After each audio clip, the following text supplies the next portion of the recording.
Malam selalu datang dengan 3 bunyi yang sama di tenda kami.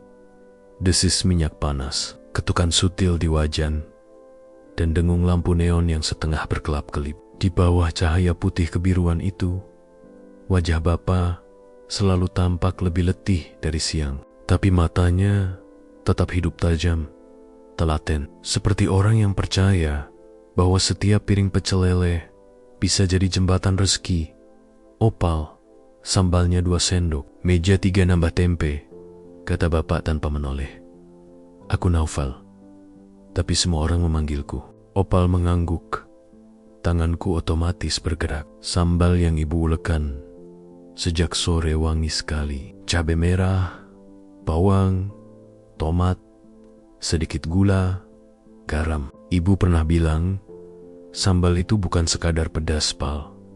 Sambal itu cerita. Orang makan sambal kita, berarti dia percaya sama rasa kita. Aku menyendokkan sambal dengan hati-hati, memastikan tidak melewati garis piring. Bukan soal rapi, kata ibu, tapi soal hormat pada makanan. Di meja tenda, lalapan terhampar, kol, timun, kemangi, genset di ujung tenda, berdengung pelan. Asap dari wajan berkejaran dengan angin malam yang membawa bau bensin, tanah basah, dan sedikit wangi sate dari tenda sebelah. Di pinggir jalan ini, kami adalah sekumpulan cahaya kecil yang menolak padam. Meski truk-truk besar melintas tak peduli. Mas, lele 2, ayam 1, sambal jangan terlalu pedas. Ya, kata seorang pelanggan. Aku tersenyum dan mengulang pesanan. Menaruh tanda kecil di papan sistem kami yang sederhana. Di tenda kami, semua bergerak seperti orkestra kecil. Bapak menggoreng, ibu menyusun, aku mengantar. Kadang-kadang adikku, Nisa, duduk di kursi plastik paling ujung, mengerjakan PR di sela riuh. Aku terbiasa begini sejak kelas 5 SD. Sekarang aku sudah kelas 2 SMA. Bangun pukul 5, sekolah sampai siang, bantu ibu belanja, lalu malam ikut jualan sampai lewat tengah malam. Teman-temanku sering tertawa kalau aku menguap di kelas. Opal bau minyak. Mereka menutup hidung pura-pura. Kadang mereka menyanyikan lagu-lagu ejekan. Aku tertawa sebisanya. Pulang sekolah, bau minyak itu yang bikin kami bisa makan. Pernah, suatu siang, Reno anak paling berisik di kelasku mencegatku di depan gerbang. Opal, kamu ikut jualan lagi malam ini, katanya sambil menatap sepatuku yang mulai mengelupas di ujung. Ya, kenapa? Jawabku datar. Karena juga ya, dari kecil sampai gede, tetap jadi. Apa itu? Anak lele. Teman-temannya tertawa. Nanti kalau aku keluar negeri, kerjaanku pasti kantoran. Kamu paling jadi tukang cuci piring. Aku tak membalas. Reno memang suka membanggakan rencana besarnya. Katanya, pamannya di Malaysia bisa mencarikannya kerja. Uang cepat. Katanya suatu kali, beli motor, liburan ke Bali. Aku tidak iri, hanya ngilu. Setiap kali ia menyentil soal tenda kami. Tapi aku belajar menaruh kata-kata Nia di rak. Paling tinggi di kepalaku rak yang berlabel tidak usah disentuh. Malam itu, pelanggan ramai. Hujan rintik-rintik turun, membuat udara dingin menggigit. Tenda kami sedikit miring di satu sisi, karena tanah yang becek. Ibu menahan tiang dengan batu bata. Aku mengelap meja yang kena percikan hujan. Seorang bapek popak paruh baya datang dengan anak kecil yang terus menunjuk-nunjuk wajan. Pak, itu apinya besar sekali, kata si Boka. Matanya berkilat. Bapak tersenyum. Biar kulit lelenya crispy. Kamu suka crispy? Anak itu mengangguk. Penuh semangat. Aku mengantar minuman, lalu berdiri di antara suara air hujan dan bunyi minyak. Ada sesuatu yang damai dari hiruk pikuk ini. Seperti lagu yang selalu ku hafal tapi tak pernah bosan. Ku dengar sekitar jam 10, tenda sebelah kami ditertibkan petugas. Mereka tidak punya izin lengkap, kata kabar yang beredar. Aku sempat panik ketika dua orang berseragam masuk ke tenda kami. "Pak, izinnya?" tanya salah satu. Bapak dengan tenang merogoh tas selempang, mengeluarkan map transparan berisi fotokopi, surat izin, KTP, surat iuran kebersihan. Petugas memeriksa, mengangguk, "Tapi hati-hati tiangnya. Jangan mengganggu trotoar," katanya. "Siap, Pak. Terima kasih," jawab Bapak sopan. Setelah mereka pergi, Ibu menarik napas panjang. "Capek bukan soal badan, Pal," bisiknya. "Capek kalau harus cemas diusir terus, makanya kita rapi." Aku menatap kedua orang tuaku lama-lama. Di dalam diriku, ada sesuatu yang mengeras, bukan marah, bukan dendam, tapi tekad. Aku ingin hidup yang tidak selalu dihantui rasa was-was. Aku ingin lampu neon yang lebih terang dan tak kedip, lantai yang tidak becek, meja yang tidak goyah. Aku ingin orang datang bukan karena murah, tapi karena rasa dan pelayanan yang membuat mereka merasa dihargai. Sekitar 11 lewat, dua turis asing berhenti di depan tenda. Mereka berteduh dari hujan sambil menatap papan menu yang kubikin sendiri. Dari papan triplek, tulisannya sederhana. Huruf-huruf kapur tulis mulai luntur di pinggir. Lele goreng, ayam goreng, bebek goreng, tahu tempe, sambal spesial. "Hello," kata salah satu, rambutnya pirang basah. "What is pecel lele?" Aku menelan ludah. Bahasa Inggrisku seadanya, hasil belajar dari video gratis dan buku bekas sumbangan perpustakaan. "Fried catfish," jawabku pelan. Lalu aku menambahkan, "with special chili sauce. Very good." Aku tersenyum. Mereka saling pandang, lalu tertawa kecil. "We try," kata yang satu lagi. 2 plates. Aku mengangguk, mencatat. Perdi Barone, semacam senang yang menyelinap. Aku mengantar pesanan, lalu memperhatikan mereka mencicipi. Mereka mengerutkan dahi sebentar, lalu tersenyum lebar. "Good, spicy," katanya sambil mengangkat jempol. Aku menahan diri untuk tidak lompat. Ada rasa bangga yang hangat mengalir, mengalahkan dingin hujan. Sebelum pergi, salah satunya memberikan kartu kecil. "We have blog," katanya, menunjuk ponselnya. "We write about food." Ia mengeja namanya. Aku mengangguk, meski mungkin. Nanti aku akan mengeja lagi pelan-pelan di kamar. Setelah itu, hujan reda. Udara membawa wangi tanah yang segar. Pelanggan berkurang. Aku menyapu tenda pelan, mengangkat ember, menata lagi lalapan yang tersisa. Ibu memijit pergelangan tangannya. "Sakit?" tanyaku. "Biasa," katanya tersenyum. Tua. Bapak memadamkan kompor, mengelap keringat dengan handuk kecil yang selalu menggantung di pundaknya. "Opal," katanya. "Besok kita coba beli jeruk nipis yang lebih tua, biar amisnya makin hilang." "Siap, Pak." Kadang-kadang ide soal rasa datang seperti tamu malam. Tiba-tiba, aku suka menulisnya di buku kecil yang kusimpan di ransel. Buku itu kusobek dari buku tulis. Kelas 8, sekarang sampulnya tertutup bekas minyak. Di dalamnya ada coretan tentang sambal berapa butir cabai yang pas untuk orang yang tidak terlalu tahan pedas. Kombinasi bawang merah putih, berapa lama menggoreng terasi agar tidak pahit. Ada juga halaman kosong yang kusiapkan untuk mimpi. Gambar-gambar meja kayu yang kukira-kira, logo yang sepertinya lucu kalau dicetak di serbet pal. Ibu memanggil ketika kami sudah mulai membereskan. "Kamu ngantuk?" "Ngantuk," jawabku jujur. Ibu tertawa. "Tidak apa, tidurmu memang tidak pernah panjang, tapi lihat, kamu kuat." "Kuat," kata itu seperti tiang tenda yang menahan kain agar tidak tumbang. Aku mengangguk. Di kejauhan, suara azan Isya yang tadi basah oleh hujan kini lenyap, diganti suara motor lalu lalang. Jam hampir mencapai 12. ketika sebuah motor berhenti mendadak. Helmnya dilepas, dan aku mengenali tawa itu. Reno.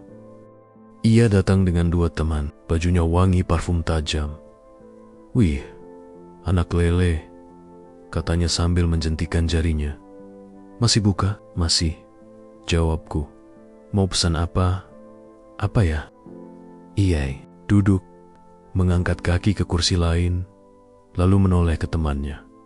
"Kamu tahu, dia ini tiap malam jadi pelayan.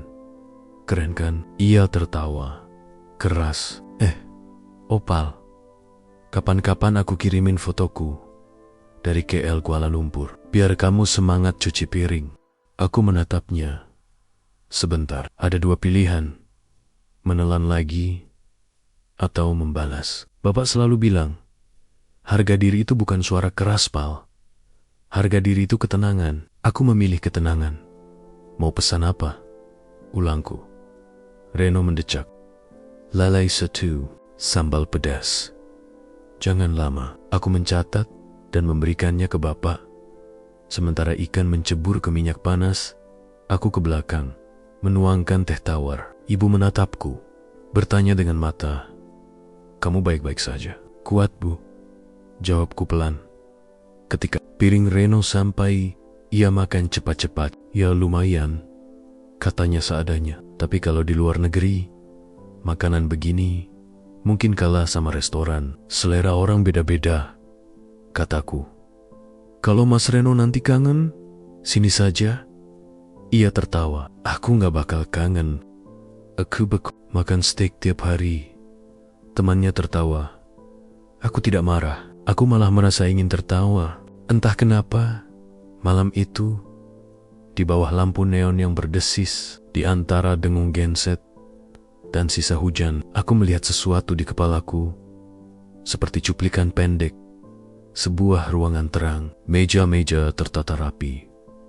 Orang-orang berbicara dalam bahasa yang tidak kupahami utuh, dan di pintu masuk ada tanda kecil logo sederhana dengan siluet ikan dan tulisan yang belum jelas. Bukan tenda di pinggir jalan, tapi tempat yang wangi kayu dan punya dapur yang tersenyum. Bukan berteriak.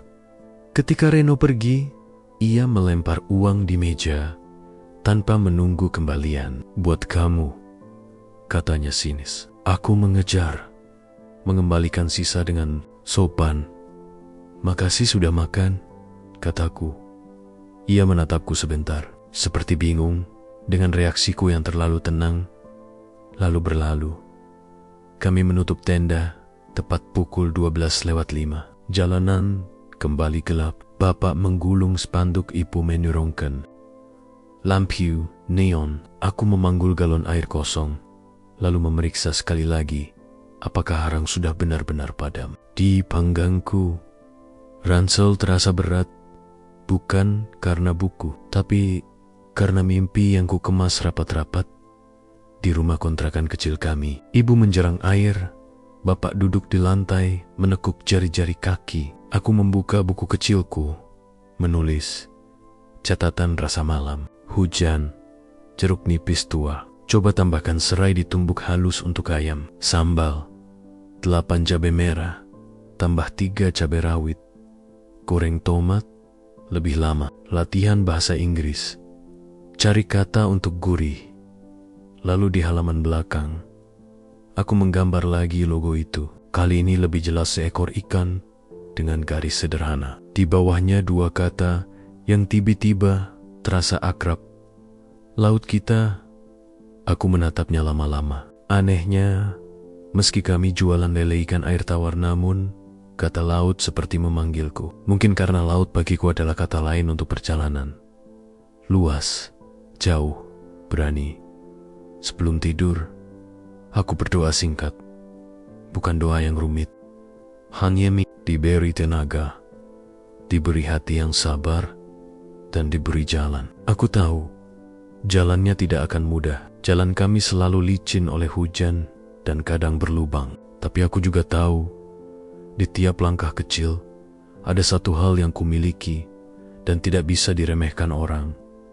Ketekunan. Orang boleh menertawakan tenda kami, namun mereka tidak paham Rasa apa yang sedang kami bangun? Pelan-pelan, lampu kamar kupadamkan. Di luar, sisa hujan menetes lewat talang. Aku memejamkan mata dengan satu kalimat yang berulang di kepala. Seperti mantra, aku akan membuat orang datang. Bukan karena kasihan, tapi karena rasa. Dan entah bagaimana, di ujung kalimat itu, aku melihat lagi ruangan terang itu, tempat di mana suatu hari nanti, mungkin seseorang yang dulu tertawa akan masuk dengan langkah ragu. Sementara aku menyambut dengan senyum yang sama, tenang, hormat, dan pasti.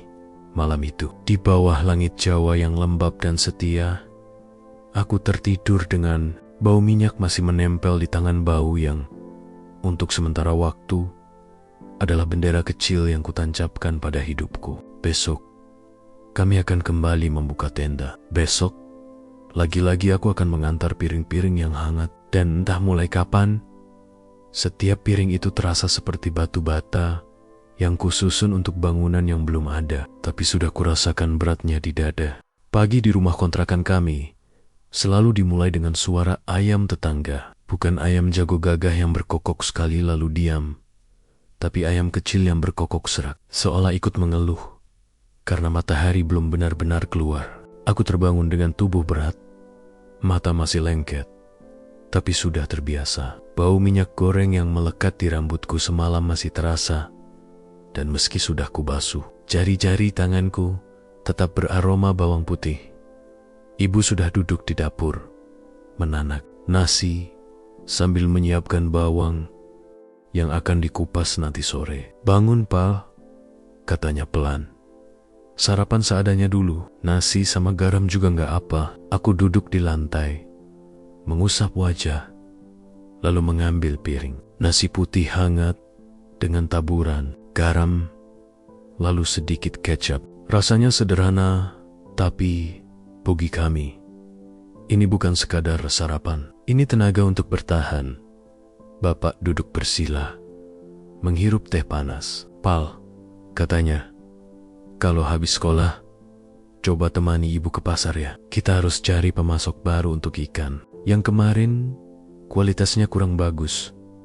Aku mengangguk. Sudah biasa bagiku ikut ke pasar. Bau amis, teriakan pedagang, dan suasana berdesak-desakan adalah sekolah kedua setelah SMA. Justru dari pasar, aku belajar memilih mana ikan yang dagingnya padat, mana yang sudah disuntik es agar terlihat segar. Semua itu seperti ujian yang tidak ada nilai rapornya, tapi kelak menentukan apakah pelanggan datang lagi atau tidak. Di sekolah, aku berusaha duduk tenang di bangku paling belakang. Guru matematika masuk, menjelaskan persamaan kuadrat di papan tulis. Teman-temanku sibuk mencatat. Ada juga yang pura-pura mengerti. Aku mencoba fokus, tapi kelopak mataku berat. Semalam, aku hanya tidur 3 jam. "Opal, jawab soal nomor 3. Suara guru membuyarkan lamunanku. Aku berdiri, menatap soal di papan. Angka-angka menari. Kabur sebentar, aku menarik napas panjang, lalu perlahan menjawab. Tidak sempurna, tapi mendekati benar. Guru mengangguk singkat, lalu melanjutkan pelajaran. Tapi bisik-bisik sudah terdengar. "Tuh kan, anak lele ngantuk mulu, pasti habis goreng ikan semalaman." Aku berpura-pura tidak mendengar, namun suara-suara itu tetap menempel, seperti debu yang susah dihilangkan. Waktu istirahat, aku membuka bekal, nasi putih, dan telur dadar. Reno lewat dengan wajah sombong, membanggakan burger mahal yang dibelinya di kantin. Ia mendekat, menatap bekalku. "Kasian ya," katanya sambil terkekeh. "Makanannya gitu doang, besok-besok bawa lele goreng aja biar aku cobain." Aku menutup kotak bekal pelan, tidak ada gunanya membalas. Aku tahu, makanan kami mungkin sederhana, tapi aku juga tahu, telur dadar ini digoreng ibu dengan sisa minyak yang sudah disaring berkali-kali agar tetap bersih. Ada cinta di situ, meski Reno tidak pernah tahu rasanya. Sepulang sekolah, aku ikut ibu ke pasar. Panas terik membuat baju sekolahku basah. Suara pedagang bersahut-sahutan. Kami berhenti di lapak ikan. Bu, ikan kakap merah ini segar. Lihat, insangnya masih merah terang, kataku, menunjuk. Ibu mengangguk. Tapi mahal, Pal. Modal kita tipis. Kita harus pilih yang pas. Aku mengerti. Modal selalu jadi batas. Kadang aku berpikir, kalau saja kami punya uang lebih, kami bisa kembangkan menu tidak hanya lele atau ayam, tapi juga ikan laut, udang, cumi. Orang-orang pasti suka. Tiba-tiba, aku teringat kartu nama yang diberikan turis semalam. Saku ransel dan menunjukkannya pada ibu. Bu, ini orang asing yang makan di tenda. Katanya, dia suka. Katanya mau tulis tentang pecel lele kita di blog. Ibu menatapku ragu. Blog itu apa? Semacam tulisan di internet, Bu. Banyak orang bisa baca. Kalau mereka tulis, mungkin ada orang asing lain yang datang. Ibu tersenyum samar. Kalau benar, itu rezeki. Tapi jangan terlalu berharap, Pal. Kita jalan pelan-pelan saja. Aku mengangguk. Tapi di hatiku, kartu nama itu seperti kunci kecil. Aku tidak tahu membuka pintu apa, tapi rasanya penting. Malamnya, tenda kembali dibuka. Pelanggan lumayan ramai. Seorang mahasiswa asing datang, membawa ponsel, dan menunjuk ke layar. Di layar, ada foto dirinya sedang makan pecel lele foto dari blog yang kubicarakan siang tadi. Same food, katanya dengan antusias. Aku terkejut. Cepat sekali tulisan itu menyebar. Ia memesan 2 porsi, lalu mengajak teman-temannya. Besok, aku mengantar pesanan dengan hati berdebar. Bapak melirikku. Ini berkat kamu bisa bahasa Inggris sedikit, Pal. Aku tersenyum. Seolah-olah semua malam mengantukku di kelas terbayar. Namun, di sudut tenda, Reno duduk lagi bersama gengnya. Ia melirik mahasiswa asing itu dengan sinis. Halah, paling mereka cuma cari makanan murah. Ia menatapku. Opal, jangan bangga dulu. Orang asing itu nggak bakal datang 2 kali. Aku menahan senyum. Biarlah. Kadang waktu lebih pandai menjawab daripada mulut. Jam menunjukkan hampir tengah malam. Ketika tenda sepi, aku membantu membereskan meja. Lalu duduk sebentar, menatap jalan. Di kepalaku, aku melihat bayangan. Restoran dengan lampu gantung elegan, aroma laut yang segar, dan meja-meja kayu dipoles rapi. Ada pelayan berpakaian seragam hitam putih. Ada pelanggan yang tertawa. Dan di pojok, ada logo yang sama dengan yang kucoret di buku. Laut kita. Bapak menepuk bauku. Kenapa melamun? Aku menoleh. Tersenyum tipis. Enggak, Pak. Cuma kepikiran kalau suatu hari kita nggak harus gelar tenda di pinggir jalan terus. Punya tempat sendiri. Bapak terdiam sejenak, lalu menghela napas. Mimpi itu boleh, Pal, asal jangan berhenti kerja keras. Jalan kita masih panjang. Aku mengangguk. Di dada, mimpi itu semakin berat, tapi juga semakin nyata. Aku tahu, meski sekarang hanya anak penjual pecel lele yang sering dicemooh, ada sesuatu yang menunggu di depan. Sesuatu yang membuatku tidak bisa menyerah karena aku ingin suatu hari nanti dunia tahu rasa sambal kami.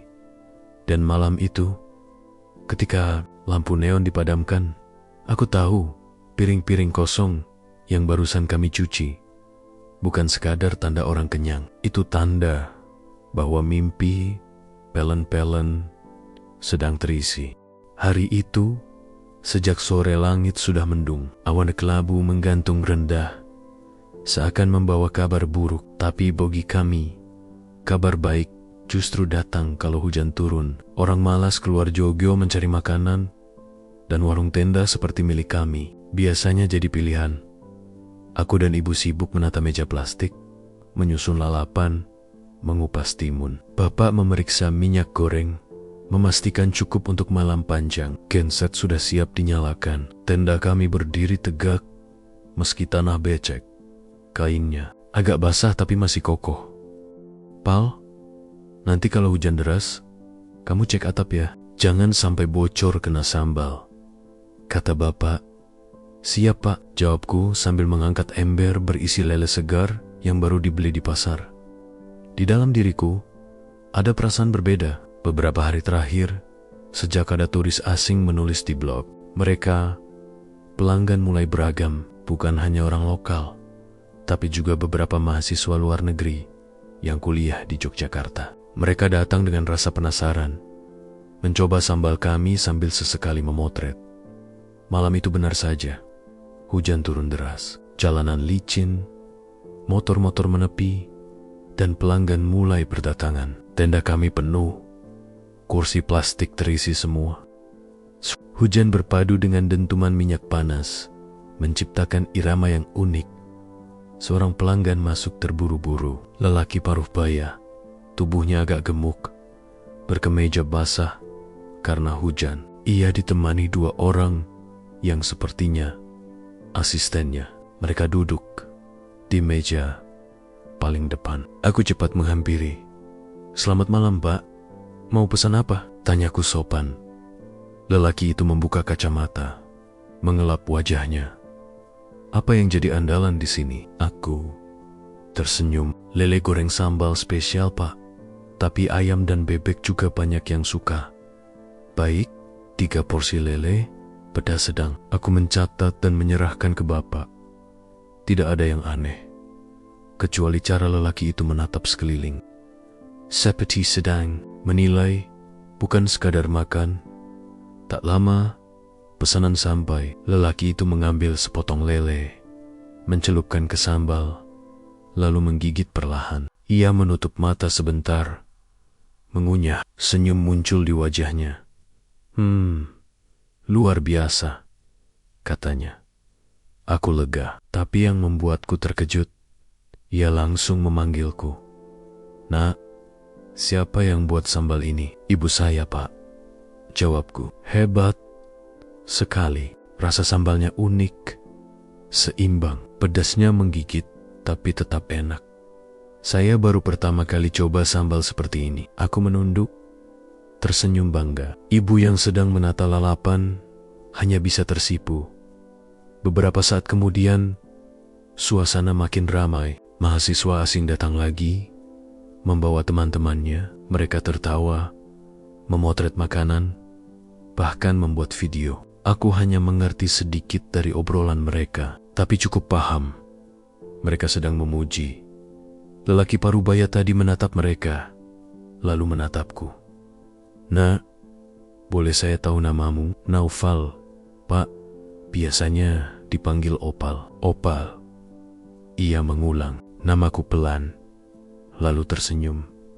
Saya bukan orang sini. Saya pengusaha kuliner. Kebetulan sedang ada urusan di kota ini.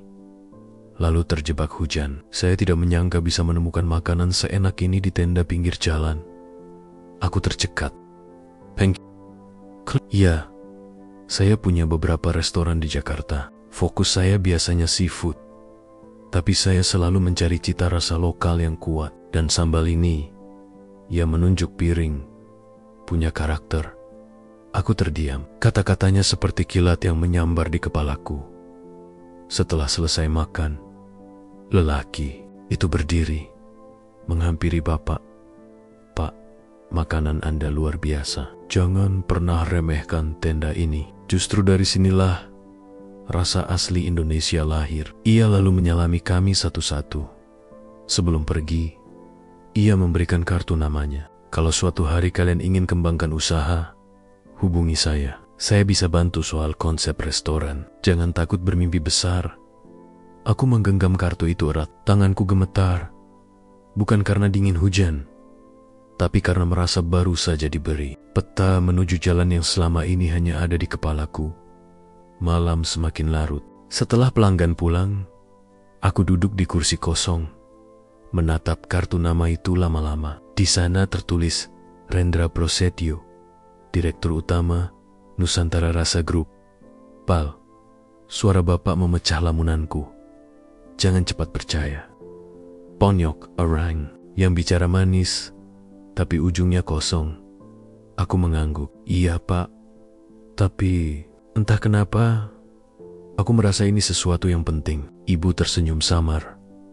Kalau memang rezeki, pasti tidak kemana. Yang penting tetap kerja keras. Aku menatap mereka berdua. Dalam hati aku berjanji, kartu kecil ini tidak akan kubiarkan sekadar jadi hiasan. Aku ingin membuktikan bahwa sambal kami bisa dikenal lebih jauh. Mungkin sampai luar negeri.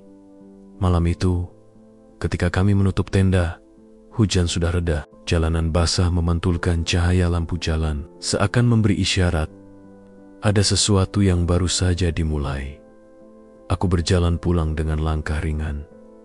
Meski tubuh lelah, di kepalaku, mimpi itu semakin jelas. Restoran dengan nama laut kita bukan lagi sekadar coretan di buku lusuhku. Malam ini, aku seperti melihat pintu pertama terbuka sedikit. Dan aku tahu, langkah selanjutnya tidak akan mudah, tapi sudah terlambat untuk mundur. Aku harus maju. Sejak malam hujan itu, pikiranku tidak bisa tenang. Kartu nama milik Pak Rendra ku simpan di buku catatan kecil, bersama coretan resep dan logo laut kita yang sering ku gambar diam-diam. Setiap kali melihatnya, ada getaran aneh antara semangat, cemas, sekaligus ragu. Kalau aku hubungi dia, apa iya ada gunanya? Kalau ternyata cuma basa-basi, pikirku berkali-kali. Namun, satu hal pasti, aku tidak bisa duduk diam. Suatu sore, ketika sedang membantu ibu menyiapkan sambal, aku berani mengutarakan ide. Bu, aku kepikiran, gimana kalau kita coba bikin menu baru, biar orang yang datang nggak cuma pesan lele atau ayam. Ibu berhenti menumbuk cabai, menatapku. Menu baru? Apa maksudmu, Pal? Aku mengambil buku kecilku, membuka halaman yang penuh coretan. Kita bisa coba seafood, udang, cumi, atau ikan laut. Sambalnya tetap sambal kita, tapi digabung dengan rasa baru. Mungkin orang akan suka. Ibu menghela napas. Tapi modal kita dari mana? Harga udang dan cumi gak murah. Kalau gak laku, kita bisa rugi. Aku terdiam. Itu memang masalahnya. Tapi aku sudah memikirkan cara. Bagaimana kalau kita coba dulu sedikit? Misalnya, seminggu sekali kita belanja udang 1/4 kilo. Kalau habis, berarti orang suka. Kalau enggak, ya sudah. Bapak yang dari tadi sibuk membersihkan ikan mendengarkan. Kamu ini masih sekolah, Pal. Jangan pikir terlalu jauh. Tenda ini sudah cukup untuk makan kita sehari-hari. Aku mengangguk, menelan kata-kata. Tapi dalam hati, tekadku tidak surut. Justru karena aku masih sekolah, aku ingin membuktikan bahwa mimpi itu bisa dimulai sekarang, bukan nanti. Malam berikutnya, aku memberanikan diri membeli beberapa ekor udang dari pasar. Aku gunakan uang tabunganku sendiri, uang receh, hasil menyisihkan kembalian pelanggan selama ini. Tidak banyak, tapi cukup untuk satu wajan percobaan. Saat tenda mulai buka, aku mencoba menu baru itu diam-diam. Udang, ku potong punggungnya, ku beri sedikit perasan jeruk nipis. Lalu ku goreng cepat. Setelah itu, kucelupkan ke sambal ibu. Ketika mencicipi sendiri, lidahku seperti berteriak senang. Sambalnya menyatu, pedasnya menempel di daging udang yang manis. Aku menawarkan pada seorang pelanggan tetap. Pak Darto, sopir angkot yang sudah bertahun-tahun makan di tenda kami. Pak, mau coba udang goreng sambal spesial? Gratis, buat tester. Pak, Darto tertawa. Gratis. Wah, rezeki. Coba deh. Ia mencicipi, lalu mengangguk. Wih, enak ini, Pal. Rasa sambalnya jadi makin keluar. Kalau dijual, saya beli. Aku tersenyum lebar. Itu cukup bagiku, sebagai lampu hijau. Kabar kecil menyebar. Seminggu kemudian, beberapa pelanggan datang khusus bertanya, "Ada udang lagi, Mas?" Meski stok terbatas, aku merasa seperti menemukan jalan baru. Namun, tidak semua orang senang. Reno yang kebetulan lewat bersama temannya langsung mengejek keras-keras. "Hahaha, pecel lele kok jualan udang? Nanti sekalian aja jual lobster." "Pal, biar mirip restoran mahal." Aku hanya tersenyum. Siapa tahu, suatu hari bisa begitu. Ucapanku membuat dia terdiam sebentar, lalu menertawakan lagi. Tapi bagiku, kata-kataku bukan sekadar balasan, itu doa. Di rumah, aku kembali membuka buku kecilku. Aku menuliskan catatan rasa percobaan udang, goreng cepat, jangan terlalu lama, perasan jeruk nipis wajib, sambal lebih banyak bawang goreng biar harum.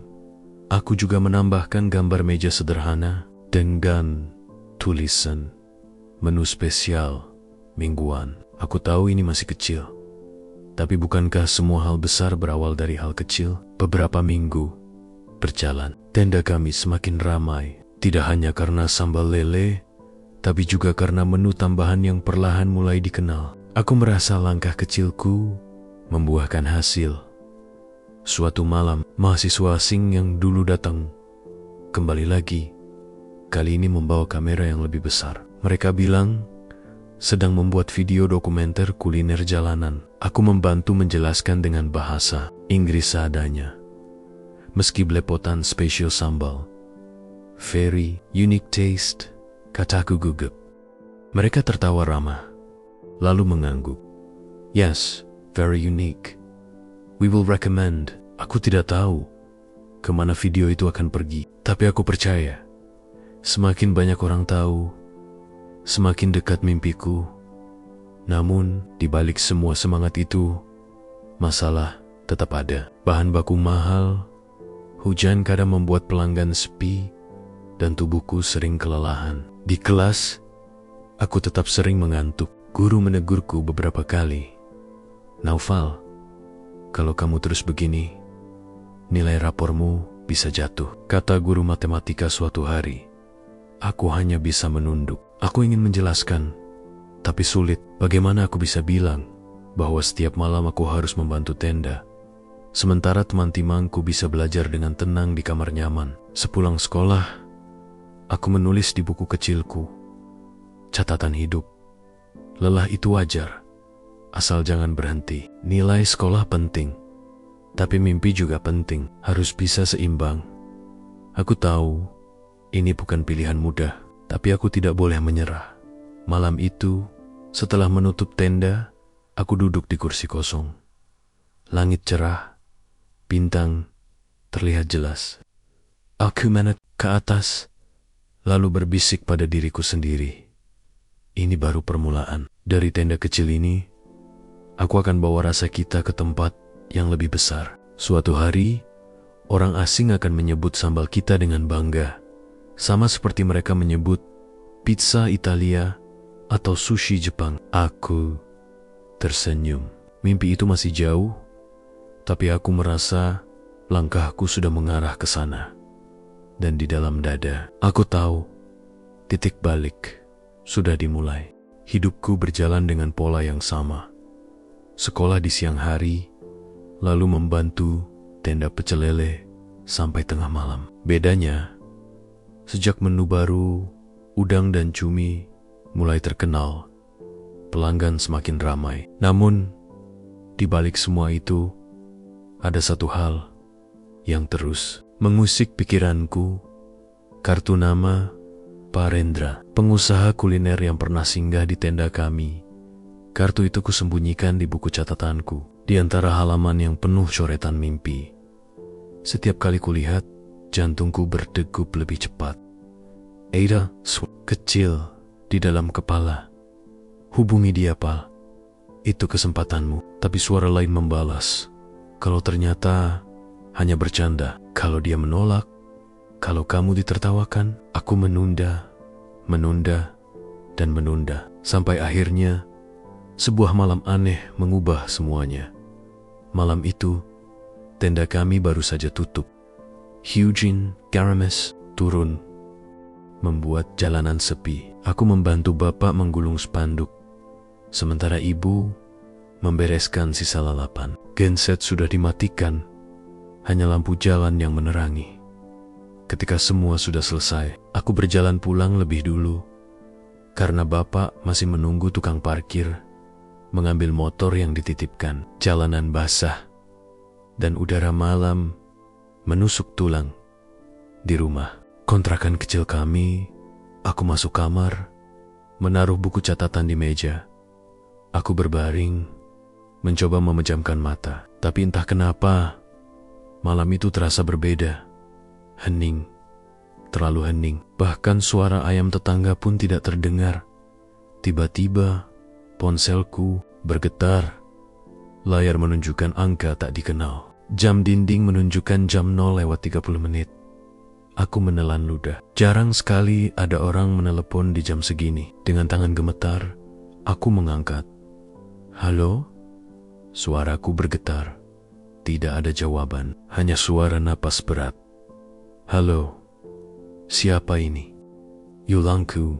Lalu, suara itu terdengar dalam, serak, seperti orang tua yang lelah. Opal, jangan berhenti. Aku terkejut. Siapa? Tanya aku cepat. Suaranya hilang, berganti bunyi statis, seperti radio rusak. Aku menatap layar telepon, masih tersambung. Namun, tiba-tiba suara lain masuk, lebih jelas. Suara yang kukenal, ini, Opal. Aku membeku. Itu suara Pak Rendra. Aku bangkit duduk di ranjang, keringat dingin membasahi punggung. Panjang?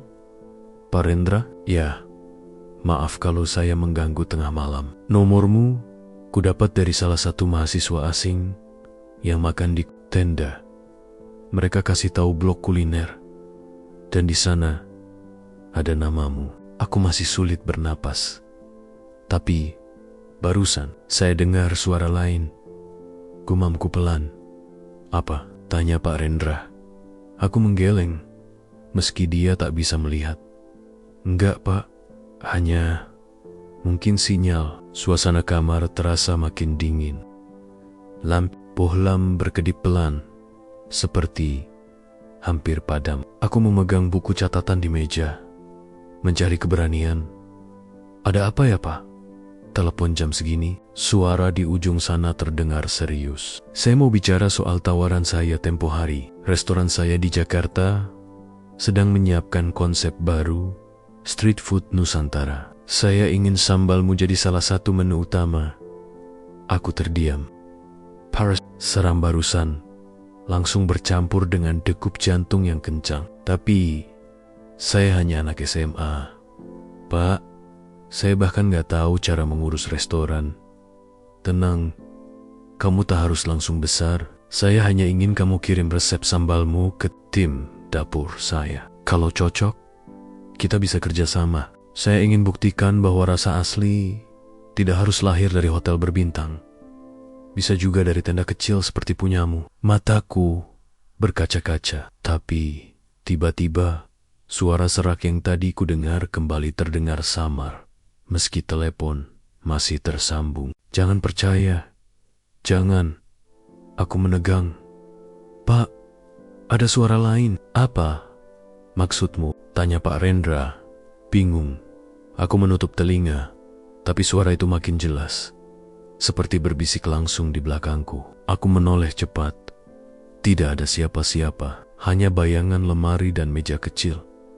Pak, saya takut. Suaraku nyaris pecah. Opa, dengar saya. Jangan takut. Kamu harus berani. Dunia kuliner itu keras. Tapi kalau kamu punya rasa, kamu akan bertahan. Besok siang, hubungi nomor asisten saya. Saya kirim alamat lewat SMS. Sebelum telepon ditutup, suara serak itu kembali muncul. Lebih keras. Kalau melangkah, kau akan kehilangan sesuatu. Aku jatuh terduduk di lantai. Ponsel nyaris terlepas dari tangan. Keesokan paginya, aku terbangun dengan mata sembab. Aku bertanya-tanya, apakah semua itu mimpi? Tapi di layar ponsel, Ada pesan masuk dari Rendra Prasetyo. Alamat kantor, Jakarta Pusat. Hubungi asistennya. Bu Ratna, jangan ragu. Aku terpaku. Jadi telepon semalam nyata. Tapi, bagaimana dengan suara? Saram, apakah hanya gangguan sinyal? Atau sesuatu yang lebih? Ibu mengetuk pintu kamar, membawa sarapan. Pal, kamu pucat sekali. Sakit. Aku menggeleng. Enggak, Bu. Cuma kurang tidur. Aku tidak berani cerita. Bagaimana aku bisa menjelaskan suara aneh yang memperingatkanku? Namun satu hal jelas. Jalan menuju mimpi sudah banner-banner terbuka. Tapi bersamaan dengan itu, ada rasa takut yang tidak bisa kuabaikan. Seolah-olah ada sesuatu atau seseorang yang tidak ingin aku melangkah lebih jauh. Dan sejak malam itu, setiap kali aku membuka buku catatan kecilku, aku selalu merasa ada mata yang mengawasi dari balik bayangan kamar. Hari-hari setelah telepon tengah malam itu terasa tidak biasa. Aku tetap membantu jualan di tenda, tetap sekolah, tetap menulis catatan rasa di buku lusuhku. Tapi di dalam hati ada kegelisahan yang semakin besar. Pesan dari Pak Rendra masih tersimpan. Tipans, ia menunggu aku ke Jakarta untuk berdiskusi soal kerjasama Sambal. Itu kesempatan besar. Mungkin pintu pertama menuju mimpiku. Tapi setiap kali ku baca ulang pesan itu, aku teringat suara seram di telepon malam itu. Kalau melangkah, kau akan kehilangan sesuatu. Kata-kata itu berputar-putar di kepalaku.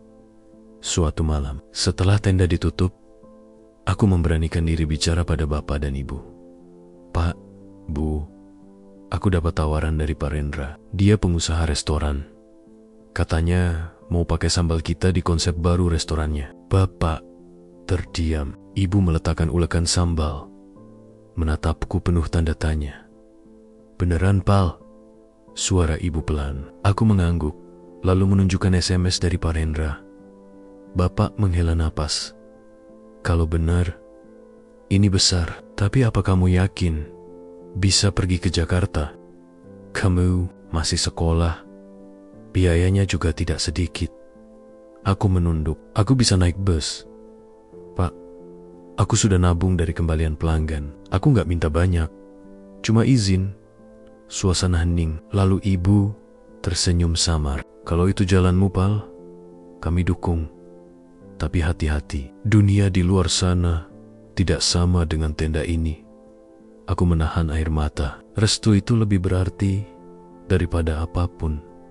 Beberapa hari kemudian, aku berangkat. Bus malam ke Jakarta melaju di jalan tol.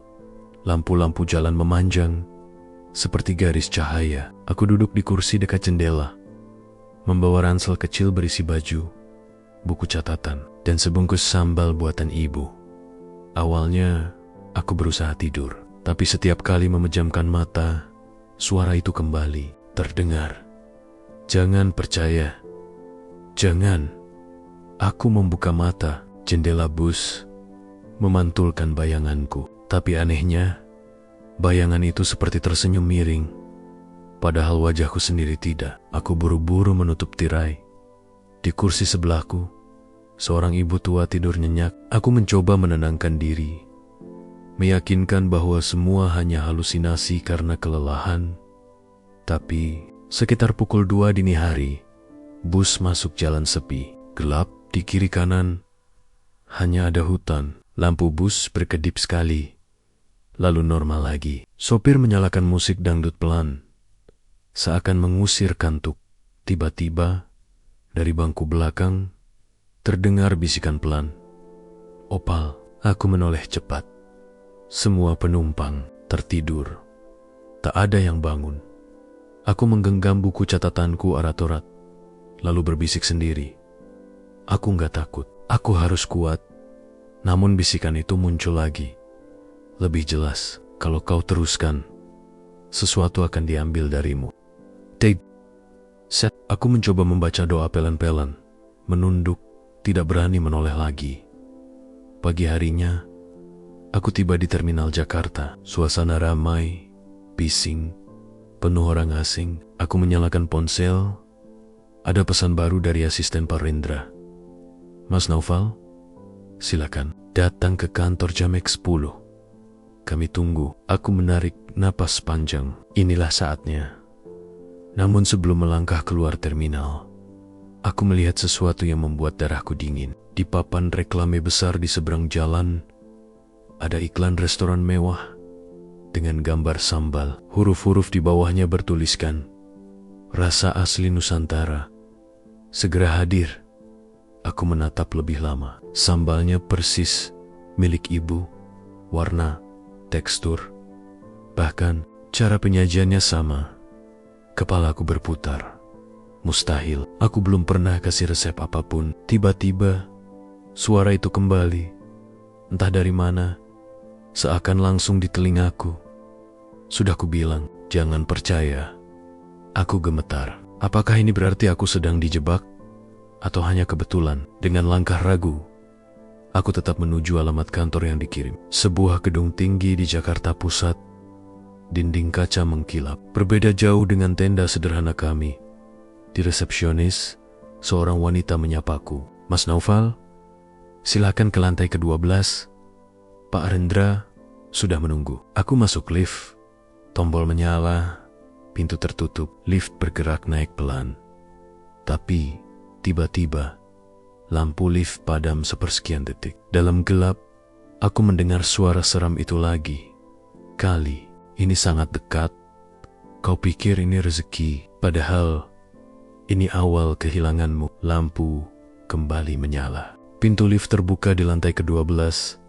Aku melangkah keluar dengan kaki gemetar. Di depan pintu kantor bertuliskan Nusantara Rasa Group. Aku berdiri terpaku. Ada dua pilihan. Masuk dan mencari tahu kebenaran, atau mundur dan kembali ke tenda. Aku menelan ludah, menggenggam buku catatan di ranselku. Apapun yang menungguku di balik pintu itu, aku tahu satu hal. Hidupku tidak akan sama lagi.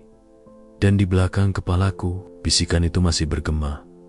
Seakan mengiringi langkahku kehilangan itu. "Nyata, Opal. Siapkah kau menukarnya dengan mimpi?" Pintu kaca bertuliskan Nusantara Rasa Group berdiri tepat di hadapanku. Tanganku basah oleh keringat dingin. Aku menarik napas panjang, mencoba menenangkan detak jantung yang tak terkendali. Suara seram yang terus menghantuiku sejak telepon. Tengah malam itu masih terngiang jelas.